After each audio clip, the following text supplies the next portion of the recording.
that the illiterates of the 21st century, or the illiterates of the future, they are not people who cannot read and write. They will not be people who cannot read and write. Rather, they will be people who cannot learn, unlearn, and relearn. So we are here to learn. And I say kudos to you that you're here to get one or two more things to help you on your parenting journey. Right now, we're going to go straight into looking at what really is it to reparent ourselves. What does that really mean? What concept is that? Someone may ask, why do I need to heal my inner child? What inner child is that I have to heal anyway? You know, we'll get into that. But before then, I would like you to ponder on these questions. I asked you to come for this webinar with a pen and a journal. So I am going to read out some questions for you. What I want you to do is to reflect. Think about your childhood. Think about your growing up. What it was with you growing up. Just let your mind go to your childhood when you were a child. For the next 5 to 10 minutes, let your mind just go to when you were a child, being raised in your home. I want to ask you some questions. So on a scale of, you're not going to submit this to me, yeah? You're not going to submit it to me. You're not going to even give me your answers in the chat box. It's just for you to reflect and think so that we really, really get into the nitty-gritty of what we want to do tonight.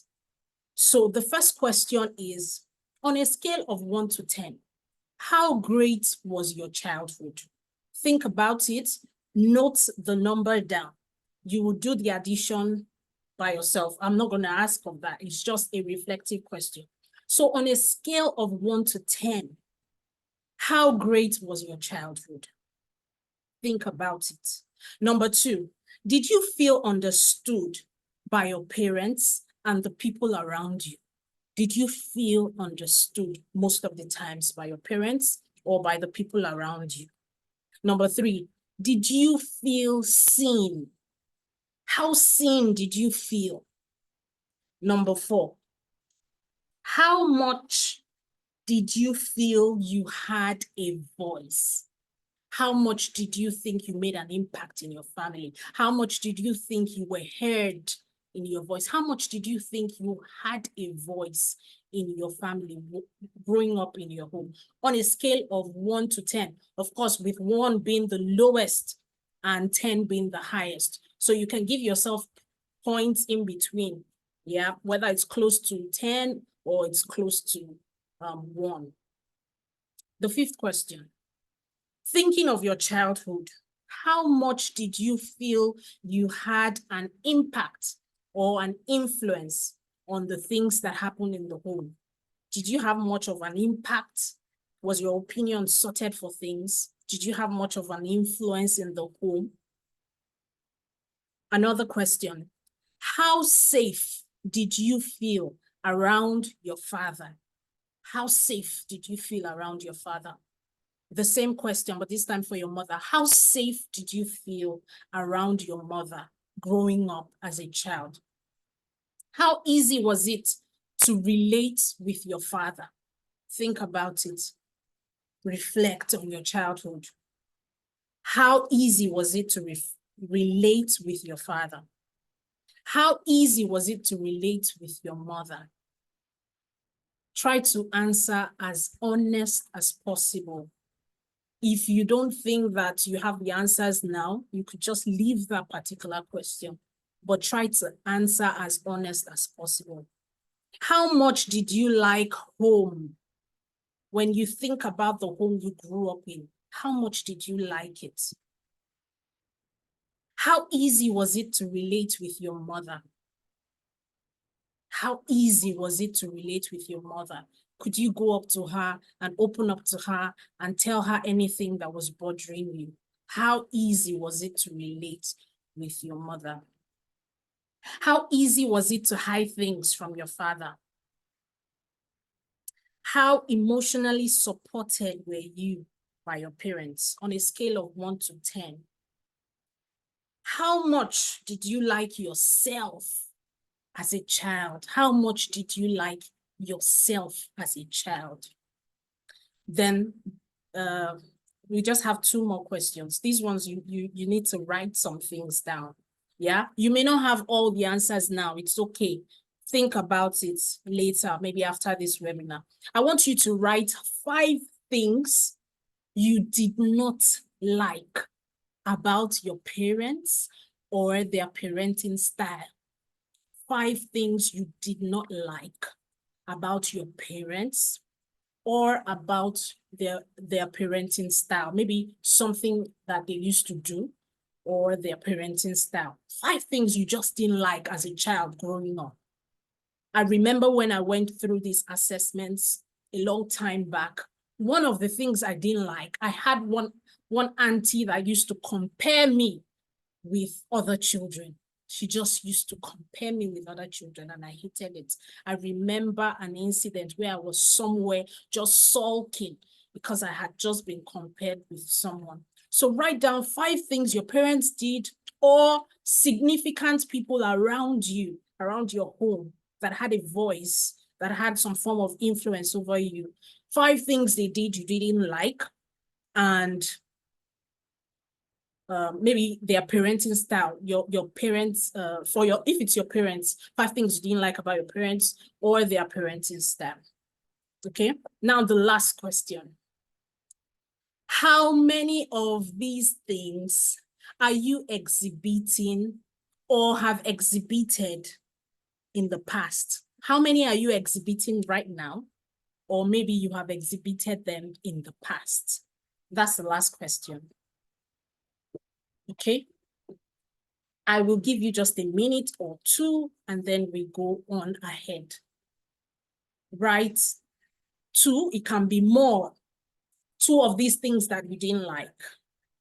How many are you doing right now? Okay. So let's go on to the next slide. Healing the inner child, reparenting yourself.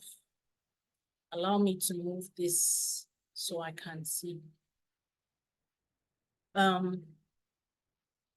You know, like I was saying, someone may be wondering, what really is this concept of reparenting myself? Why do I have to reparent myself? What is this inner child thing? The truth is, it is essential. Reparenting yourself is essential for you to be able to raise happy, healthy children. For you to move into the future, you need to look behind. You need to assess where you are coming from. How was I raised? Our parents did the best, the very best they knew how to do for us. You would agree with me that if they are parenting us right now in 2025, there are some things that they'll probably do differently. So it's important for you to look at where you're coming from, look at your past, and pick out the things that are great, and then go through the things that were not so great as a child. It's important for you to look at those things. That is why the concept of reparenting yourself is important. Parenting starts with you. It doesn't start, that's why I said, if you're single on this call, if you're just married, you don't have children yet, you're in a good place. You are in a good place because parenting starts with you. You, not yet joined with anybody. You need to assess who you are. Am I a happy person on the inside? Do I have tolerance and patience? Do I have compassion on my inside? Am I ready to give birth to another one and begin to train this person? It's important that you look at yourself. You know, a lot of times when we're preparing for marriage or wedding, we give attention to a lot of details. Oh, the decor has to be great. The food has to be good. The this has to be that, you know? But we don't take our time to actually prepare for parenting. How is it going to be when I now have one little child all around me? What are the things I want to do? What kind of parent do I want to be to this child? what kind of father do I want to be to this child? A lot of the time, we don't really take time to think about these details. Parenting starts with you. So you need to look at yourself. That quote we looked at, it says, parent, heal yourself. So the fact that you disliked something about your parent or their parenting style, it doesn't mean that you would do differently. In fact, some people that hated particular things their parents did, when they became parents, they found out that they were doing the exact same thing. They did the exact same thing that they didn't like, that they disdained in their parents. So the fact that you hated it, it doesn't mean you will do differently. If you don't consciously learn and know how to reparent yourself, you would produce the same thing. That is the place where you would hear someone say, oh, like father, like church, like father, like child, or like father, like son. He's just doing exactly like his father, you know? Oh, that attitude that he has, that anger. A lot of the things, or some of the things that we call generational curses, they are actually things that have transferred, you know, from our parents and now to us. They're actually things like traumatic experiences that we have been through. Some of those things that we call generation, there is even a science to it.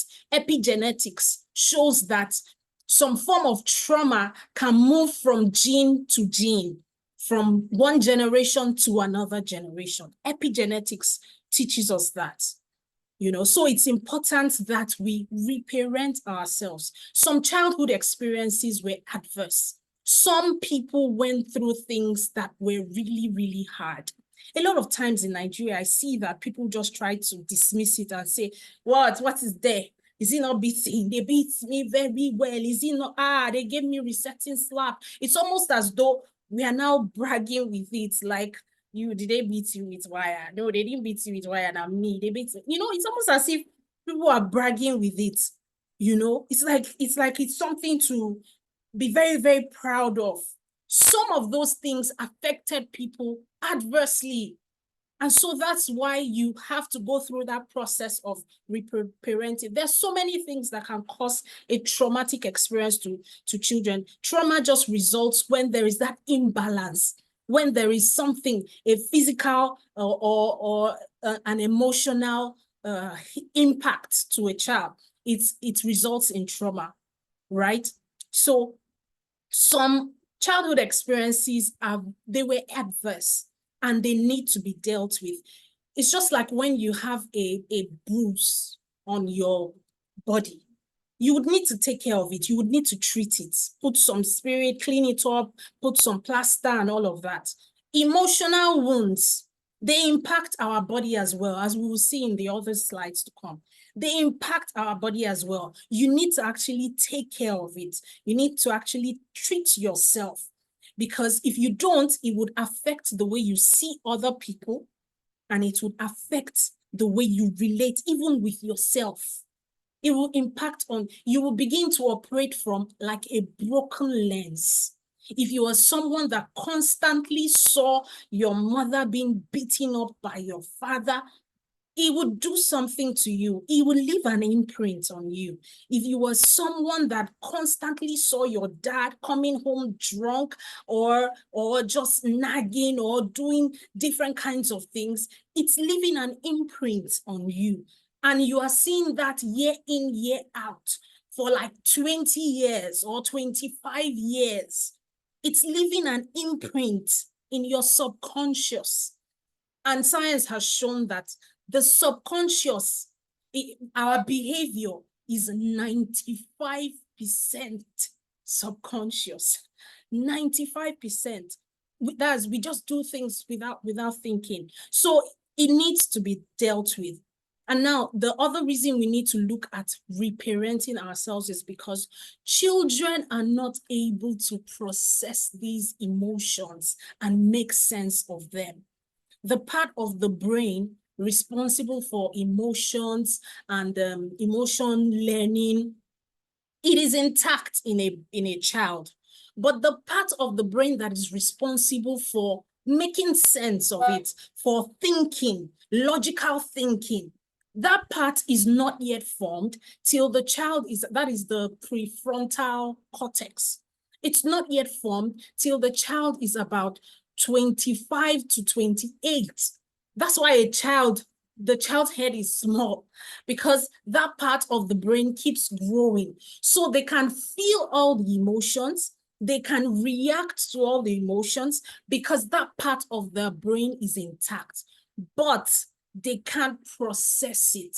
So a child sees the mother being beaten, or a child is experiencing some form of abuse, physical abuse or sexual abuse. The child can't process it. The child is wondering, why is this uncle coming to me at night? What is happening? The child can't process it. I read a story of someone online, and this person is now an adult, and he was literally just calling out an elderly woman who, the woman is now elderly, like the mother's friend, used to be the mother's friend.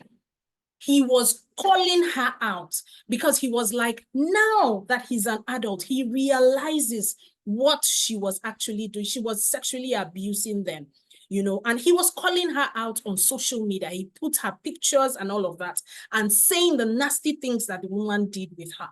So children are not able to process these things. The part of the brain responsible for that is not yet fully developed to process that. Let's move on to the next slide. Now, we'll be looking at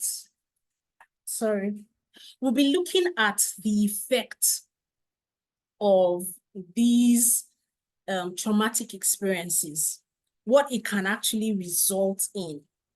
Like I said, the parts of the brain of the child that is responsible for emotions, feelings, it is intact at birth. Even at birth, a child can feel all emotions. For children, they can cry and scream and be so angry and throw a tantrum. It's because that part of the brain, the reptilian brain, it is fully formed. It can feel emotions, it can react, but it cannot process those emotions. It can't make sense of it. So sometimes when you see your little toddler just acting out, the child is feeling some form of emotion, maybe tired, maybe stressed out. You may wonder, does a child feel tired? Yes. Does a child feel stressed out? Yes. If that child can't find her pencil, that can be a stressful moment for that child. Yes. I work with them, so I know what I'm talking about. So they feel all the emotions that an adult feels. They feel it. They feel everything, but they don't know how to process it. So that is where parenting comes, because you are supposed to come on the scene as the responsible, regulated adult in this child's life, calming the child and letting the child know that, hey, everything will be okay. We will find your pencil. Do you want to take a broom so we can get under the chair and see if it will come out? That is the time for you to show some calm to your child. That's not the time for an emotional outburst, because if you do that, you are not working on that thinking brain, which is the prefrontal cortex. So now I want us to look at what these traumatic experiences can have. A lot of times I look on social media and I see some people, like I said, it seems like they're bragging with it, like, I was beating with cord, I was beating, I flogged, this one flogged me, and it seems like they're so happy with it. Some would say, I didn't die. Look at me, I'm standing here today. It's great, you didn't die. But you see, you're not asking the right questions. When you say, look at me, I didn't die now, nothing happened to me. Yes, it's great, you didn't die, and we thank God for that. But you see, that's not the right question to ask. Like, oh, did I die? Did anything happen to me? Look at me, I'm good today. Did I die? That's not the right question to ask. The right question to ask really is, how did it affect your brain? Because that's where the effect of traumatic experiences are felt. That is where the effect is seen. There's a part of the brain, the amygdala. It has been shown through science and research, it has been shown that the amygdala in the brain is adversely affected, is greatly affected by consistent traumatic experiences. So we want to see how it plays out.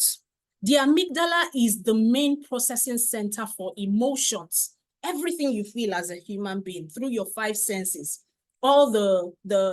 it processes the stimuli from all your five senses, your sense of touch, your sense of hearing, your taste. It is where emotions are processed. And like I said, it is formed already in the child. It is where emotions are processed. So the child, maybe for example, the child goes to the mom and then hugs the mom, and the mom hugs the child like, oh, my child, and gives hugs and kisses and peck and all that.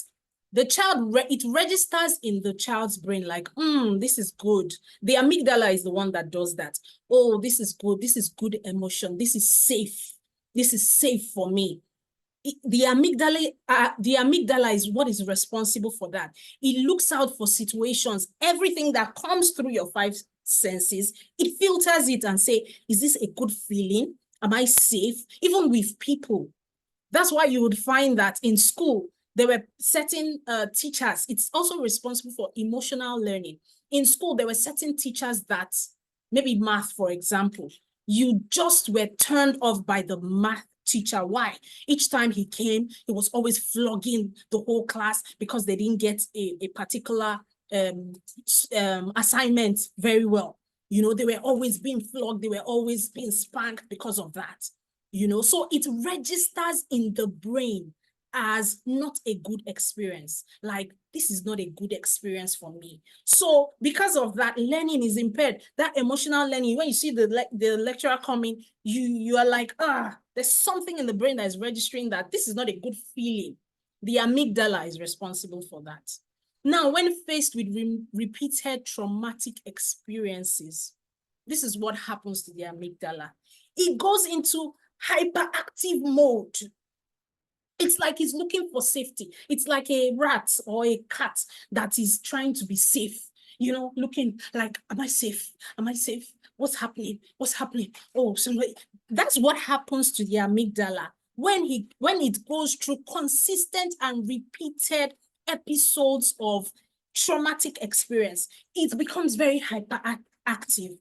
And this is how it shows off. It shows off in worrying and fear over your children. There are parents that are just worried sick over their children.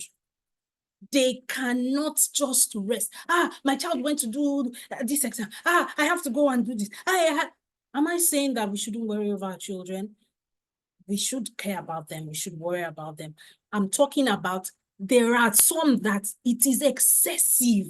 It's like they're always overwhelmed. Oh, what's happening? And they always do this helicopter parenting.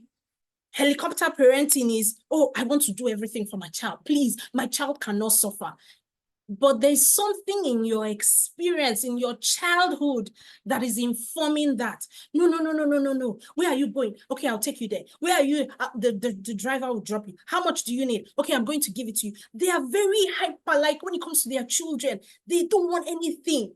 Because when they were growing up, probably they had an experience that wasn't so pleasant. Maybe they were maltreated so much. They were sent to be house help in another home, and then they were maltreated so much. They didn't see food to eat. They will flog you for doing this, for not, like maybe they had some very traumatic experiences. And so now in parenting theirs, they worry over everything.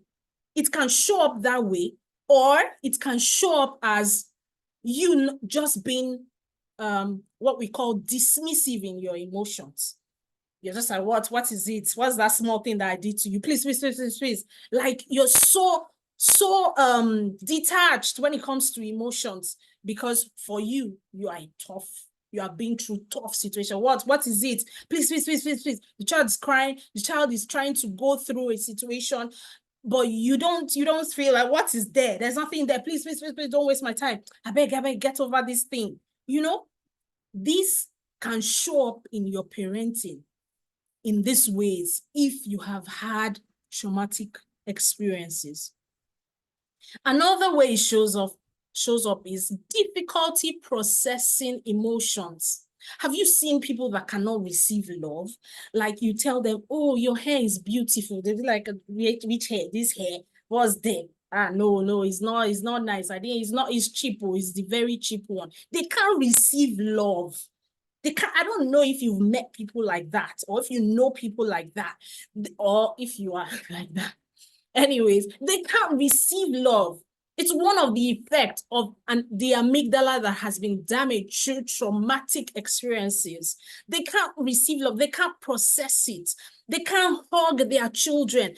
There's some parents that when they hug their children, it's like they are irritated. Their body is just doing them one kind, like, oh, you too gummy, you're too. They can't hug, they can't kiss, they can't peck, they can't just be there. And I don't know if you know that there are people that are actually like that. Please confirm to me right now. Let me go to the charts. This particular one that I'm seeing. Do you know there are people that cannot hug, just hug and stay there, hug I'm talking about their children. Hug them. It's a result of trauma that has accumulated. Maybe you were not given that. Yes. People are confirming to me. Maybe you were not given that love as a child. You were not held close and told, I love you. You are great. You're a super child. So you can't take it. Now, it's showing up in your parenting. You're trying to be there and hug. The child doesn't even know all that. The child wants to hug you and just wants to cuddle. You're like, your gummy is too much. Go. It may be as a result of traumatic experiences, because this is how it shows up. This is how it plays out. So when people say, oh, nothing happened to me, I'm okay, I turned out all right. The real question is, what happened to your brain? What happened to your amygdala?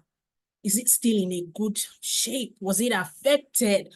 Because the body stores trauma, and the brain is one of the parts of the body where it stores trauma. Some people can't receive compliments. They would either trivialize it or refuse it. They'll say, you say, hey, you look beautiful. They say, you too. They'll put it back to you. You too, you too. Some people are like that. Adults, full-grown adults. That's one of the ways it plays out. Another way it plays out, when faced with a situation, they do one of two things. They either break down crying. Have you seen adults that can cry for anything or nothing? They will cry and cry, or they will lose their cool. They'll be angry. They'll be angry. They can't take a third person perspective and just move out of yourself and just think about this thing. Okay, this feedback this person gave me, does it make sense? Is it true? Do I really do this thing? They can't take it. Have you seen people like that? They can't take feedback. They are like, if you give them feedback, they'll look for something else that they will use to either attack you and make you feel bad, or they will just start crying. They can't hold a conversation, a crucial conversation or a tough conversation. They can't have that kind of conversation with you. Sometimes it shows up as a dad that must be obeyed, because when you were growing up, you didn't have mouth. Now, which mouth will you use to tell your daddy, no, I don't want to eat rice, I'd rather have chips and chicken? When you were growing up, you didn't have that mouth. So it shows up as a dad that must be obeyed. Daddy says, go to the bed now. Yes, daddy, I'll go to bed now. Daddy says, marry a Yoruba woman. okay, daddy, I'll marry a Yoruba woman. Daddy says, go and sit down. Okay, daddy, your baby is not a robot.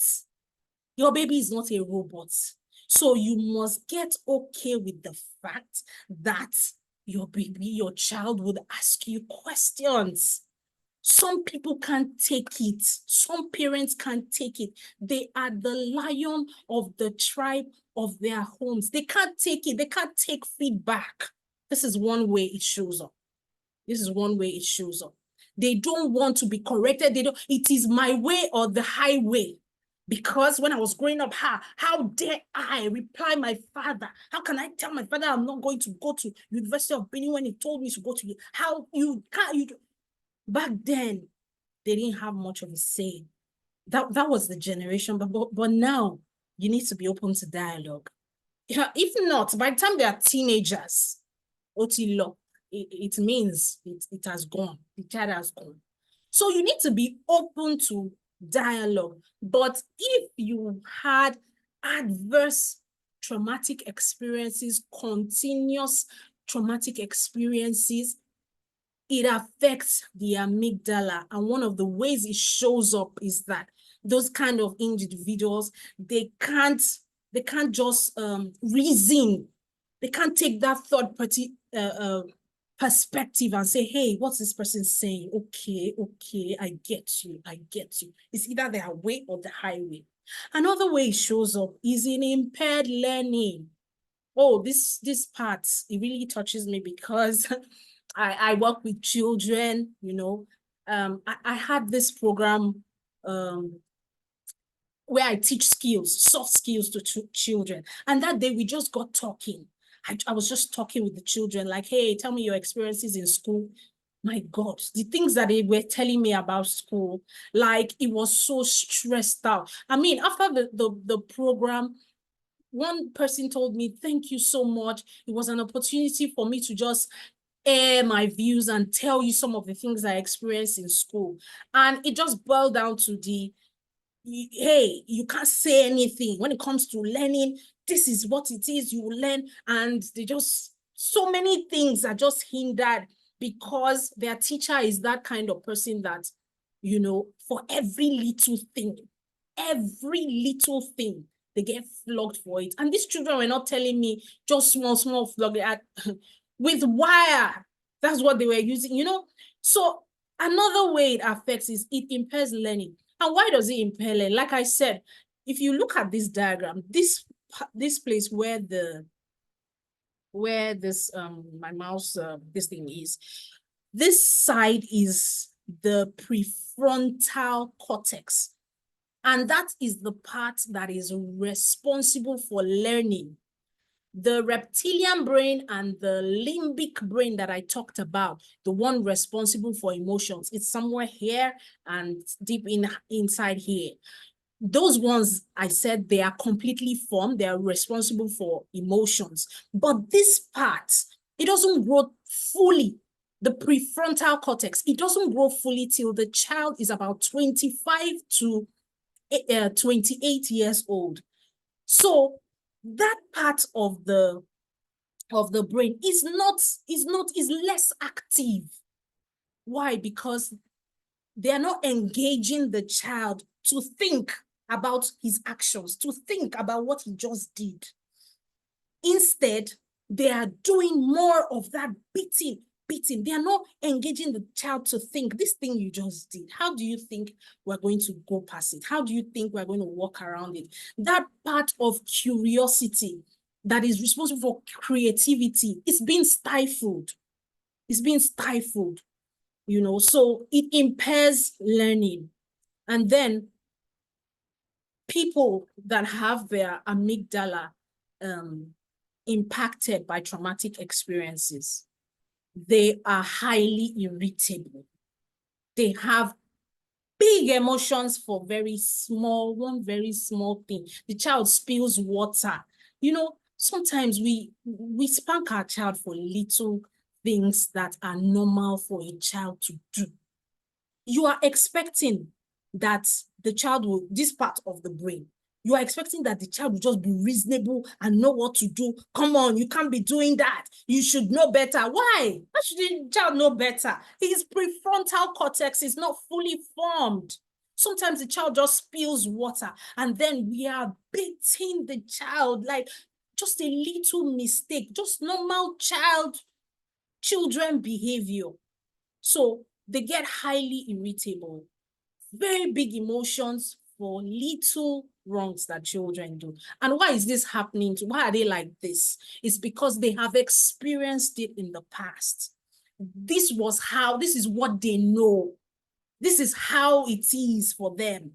You get, this is how mom and dad did it.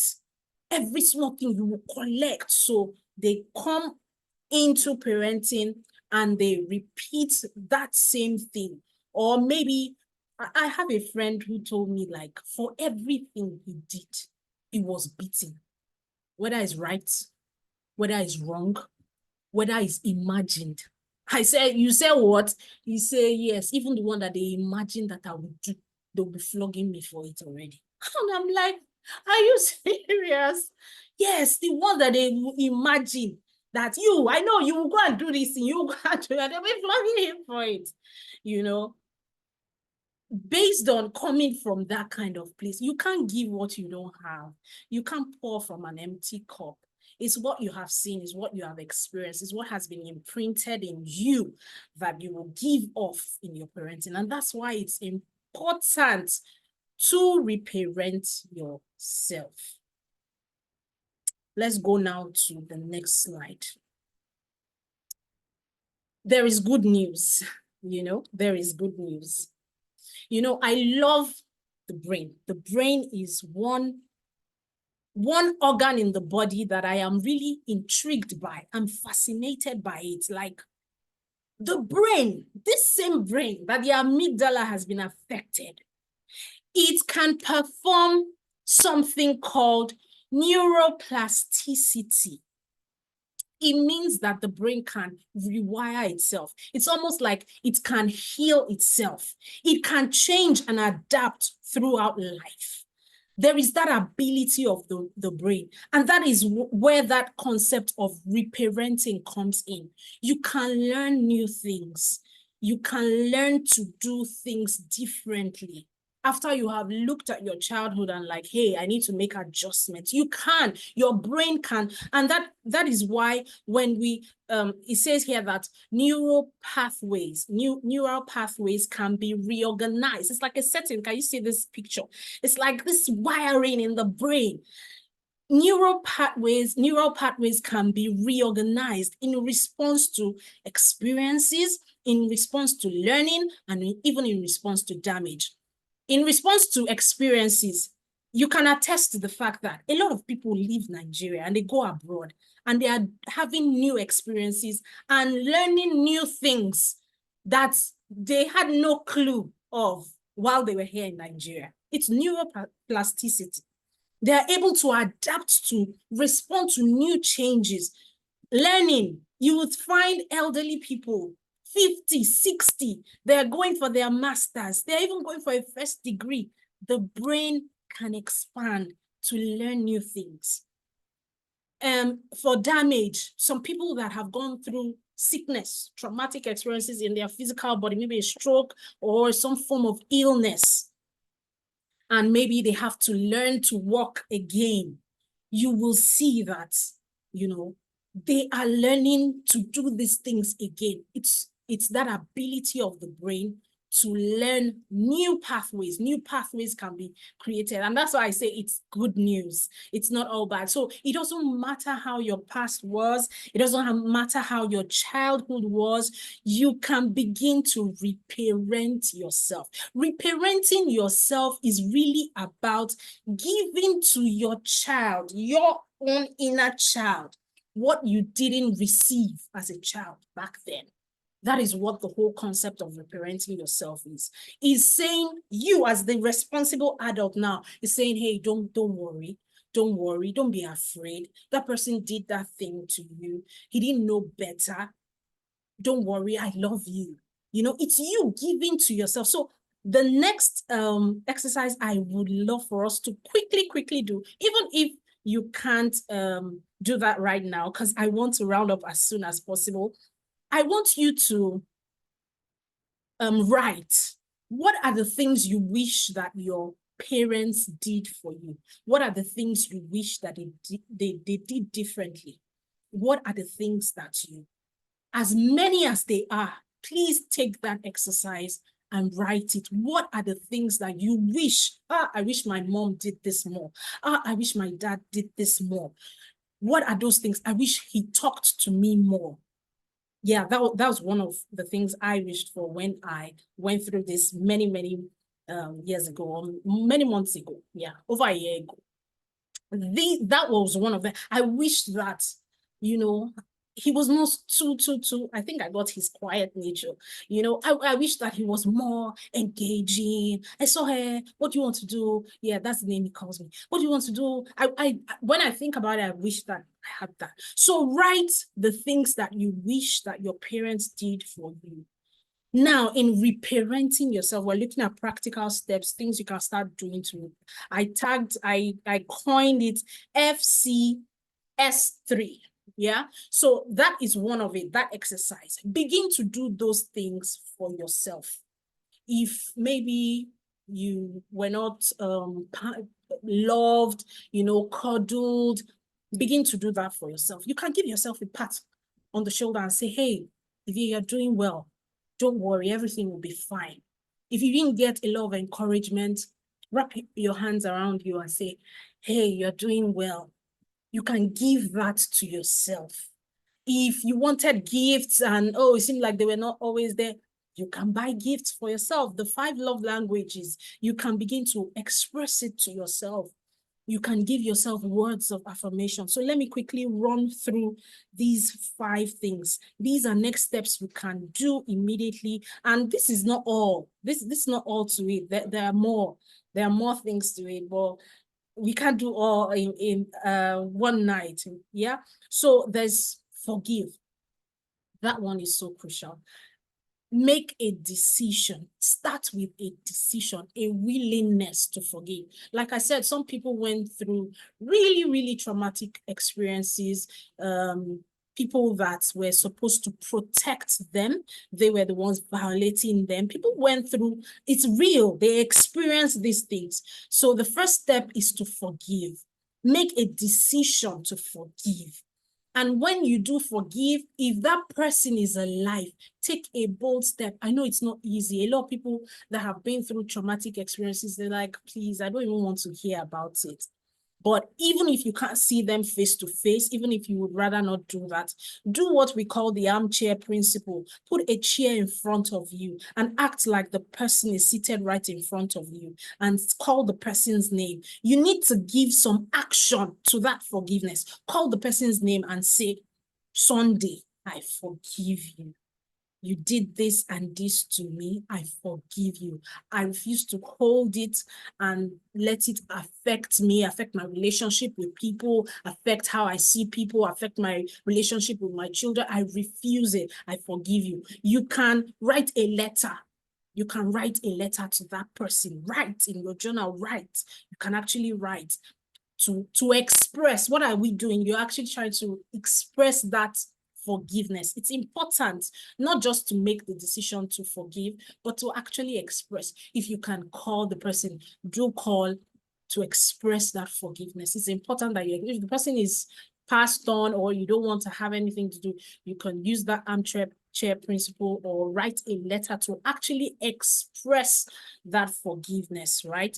The next one is to change your perspective, change how you are viewing things, change that perspective. If you begin to think differently about, maybe if it's your parent, for example, if you begin to change your perspective and say, hey, my mom, she was really elderly when she was young and naive. Let me not even say elder. She was young and naive. What did she know? She didn't know better. She accused me. Even when I told her that I had been molested by someone, she still accused me of being the one that was wrong. Change the perspective for that person and say, hey, this person didn't know better. I don't have the time to take you through. There's something we call you going through that person that raised you. You know, what did the person know? What are the materials that built that person? So if you begin to look at it from that perspective and say, hey, this person didn't know better, and that's why I acted like this. When you begin to change your perspective, it would help you to forgive. When you begin to also somewhat make excuses for them, it would help you to it will help in reparenting yourself. Then we have self-regulate. There's so many things under this, that I can't go into all of that for now, but it has to do with you just, one of the ways you can self-regulate is to take a deep breath. I want you to try that out now. When something comes and triggers you, a trigger is something that just elicits some memory of traumatic experiences in the past. When something comes and it triggers you and you're about to respond react in a very, like in an outburst or something, self-regulate. Take a deep breath. I want us to do that exercise right now. Smell the roses and blow the candle. Take a deep breath, smell the roses, and blow the candle. That's one of the ways to suffer. It may look like very insignificant, yeah, especially when you're in the heat of something. Like if you live in Nigeria, you know that some days, some things just trigger you. Like even if it's not children, even if it's not childhood experiences, just living in Lagos, it just triggers you. But we can't just be having a burst at the slightest provocation. So it's important to know how to self-regulate, like feel your tummy, breathe in, breathe out. I'm alive. Tell yourself, okay, it's not that bad. Try to do things that will relax you, touch your forehead. You can self-regulate also by journaling, by choosing to just journal. You can self-regulate by just, doing these activities. Another one is self-talk. You can talk to yourself and say, hey, this is not that. There is a this is not that phrase that we use when we talk about this. Something is happening and it is looking like where you're coming from. For example, maybe your dad was absent. He was never around emotionally for your mom, never around emotionally for the children. And then you're married now. And then your husband is coming home late. Seems to always be coming home late. And you are beginning to be triggered, like, is this another thing playing out? Is this what I experienced playing out? You can do this is not that. This is not that. You can do that as a self-talk.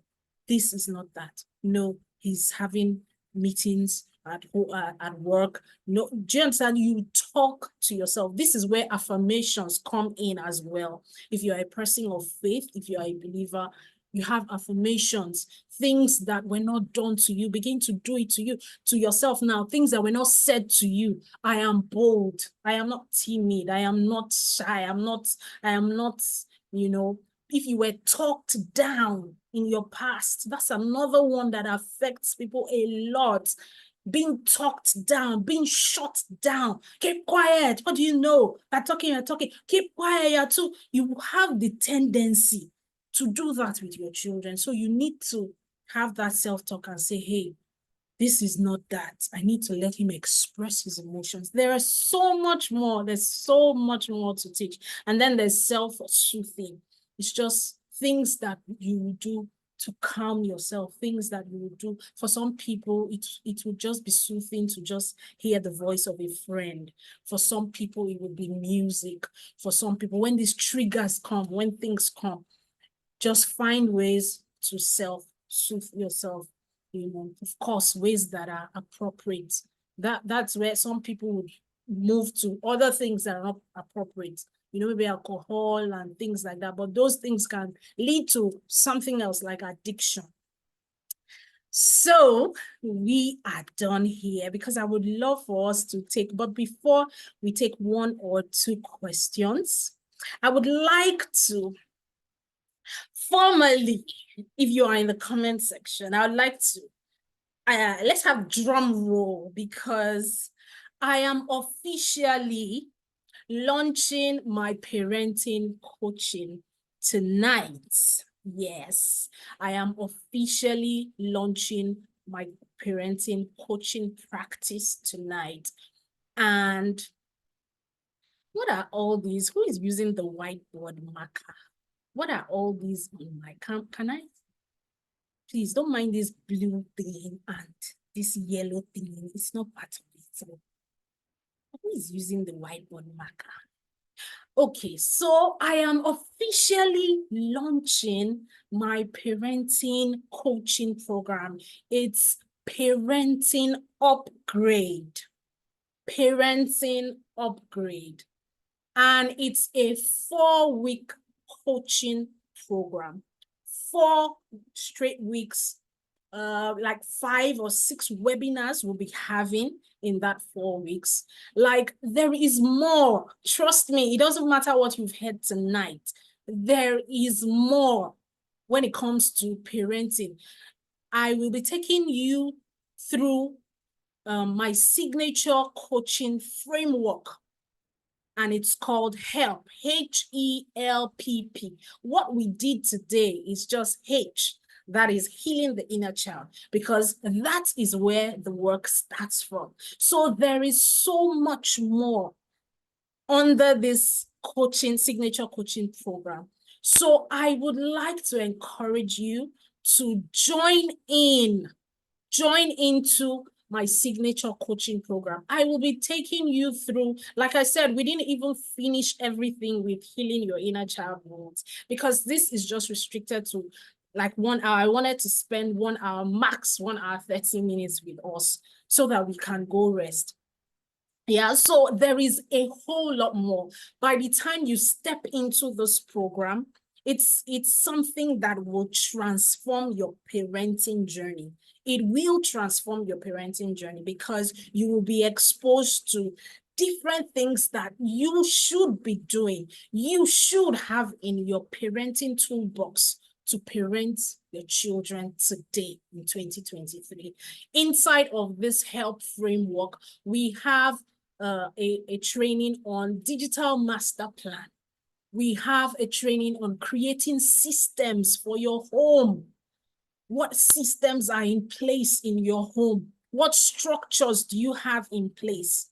We have a module on emotional intelligence.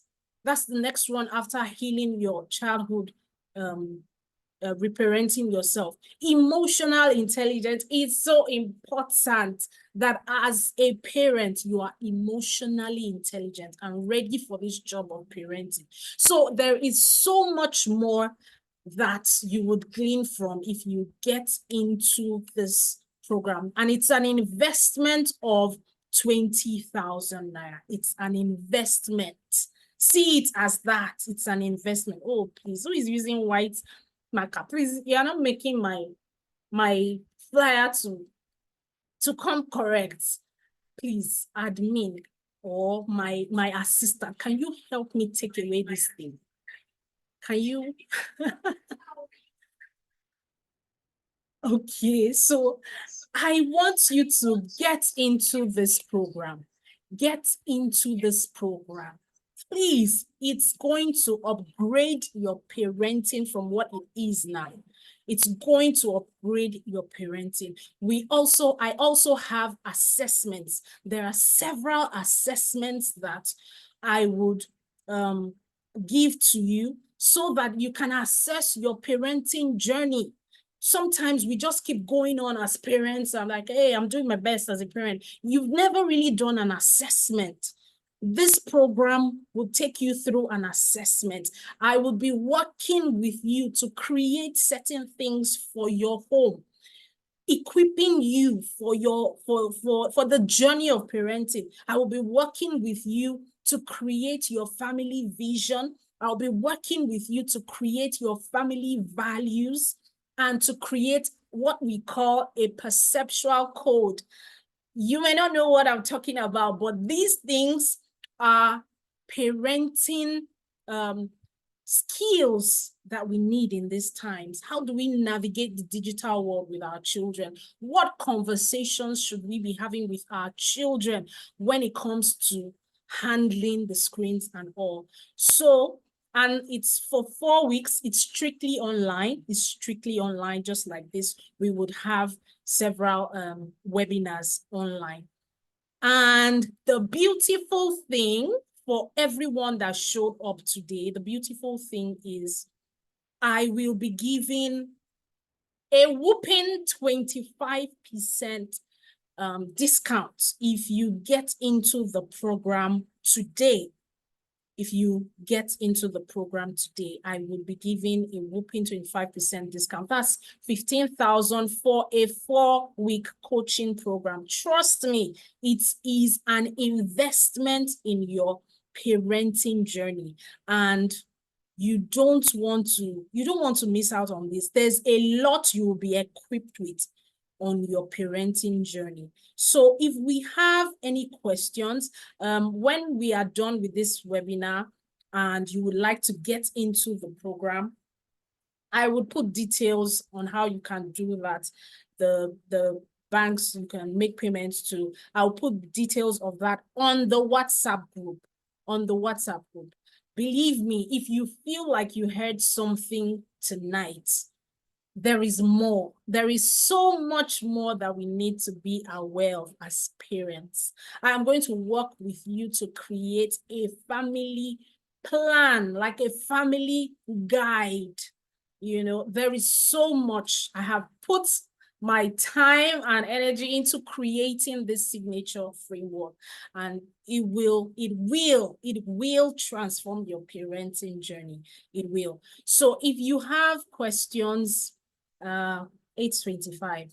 If you have questions, we can quickly go through that. Or I want to read from you. At this time. How was this webinar? How did it impact you? Thank you so much for being here. Thank you so much for being here. And you can find me on Facebook, on Instagram, Ivie Agawa, and on WhatsApp. That's my number in case you are not familiar with that. So let me quickly go to the chat and just read up what you have been writing. Okay. Someone says you can't pour from an empty cup. Yes, you can't pour from an empty cup. If your cup is empty, what do you have to pour into your children? Be open to dialogue. Yes, super important to be open to dialogue. Let me just read from you. So if there's any question, you can put that in. Someone says, congratulations. Thank you. Yes, the account details will be dropped in the comment as well. It will be dropped in the comments. Yes, I see it. I am so glad I attended. My sister, you know I love you. Thank you so much. Thank you so much. I'm just trying to read from you.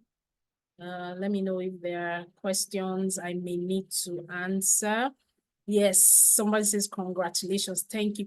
Actually, tomorrow is my birthday. So this discount is for those that join this webinar, you know, and it expires like tomorrow, like 12 noon tomorrow, it's out. For every other person, it's what is on the flyer that will be paid. Trust me, it will transform your parenting journey. It will transform your parenting journey. I will be working with you. I will be on you to create something. So please, if you know you're not even committed to the work, maybe you should think about it again, because I will be demanding some level of work from you. There are things that you would have to do. I would give you a template and I would need you to submit certain things. I would need you to create certain things, you know, for your home, you know. So tell me, I don't know why this chat is just moving so fast. I can't really. Thanks for the insights. Thank you, sir. A lot to reflect on. Yes, a lot. And if you come into the coaching program, if you come into my coaching program, you would have a replay of this so that you can go back to it. And does the coaching program cover all seasons of a child? That is from toddler to teenager? Yes, it does. Yes, it does. It does. It covers things you should be doing even before the children start coming. It will give you a template to work with so that, look, I always tell parents of very young children, under 5, under 6, like, you are in luck. You are blessed. You are favored. Why? Because they are still tender and you can still mold them in that way. They can get into the routine that you desire for them. But having to work with a routine for the first time for children that are older, say preteens and teenagers, you really have a lot of work to do, for that. Really insightful and informative. Thank you, and God bless you. Thank you, sir, Mr. Jacob. Auntie Neffy, thank you, Ma. Thank you for being here. Lovely and insightful. Can the coaching be purchased for someone else? Yes, Ma, it can. There are certain information you would supply to me, so I would get the person into the program. It can be purchased for someone else. Okay. This was really educating. This was really educating. Thank you very much, ma'am. Thank you, Ogechi. You're welcome. Thank you so much, Evie from Amaka. Thank you, Amaka. A mind-opening class. Thank you. Thank you very much. A lot to unlearn and relearn. Indeed, we are on that journey. We are on that journey. So thank you so much. If we don't have more questions, I will put the other information on the group.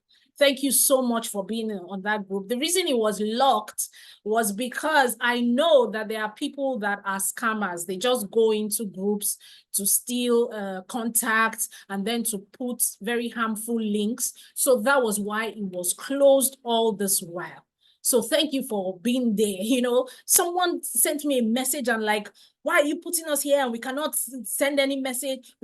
I was beginning to feel maybe this person is a scammer, because the person was just angry. I'm like, what do you want to send message for? It's a webinar. When it's time for the webinar, you see the links. Anyways, I did that to just protect the people on the system. So, on the group. So after this, I am going to open up the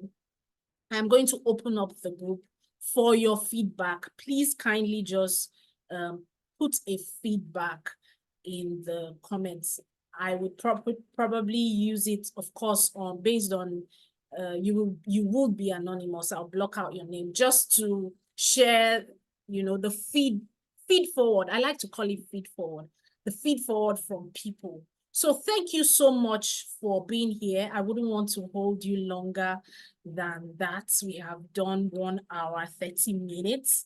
We had some time hiccup with the screens here and there, but we have done like 1 hour, 30 minutes. And I believe it was a good time spent.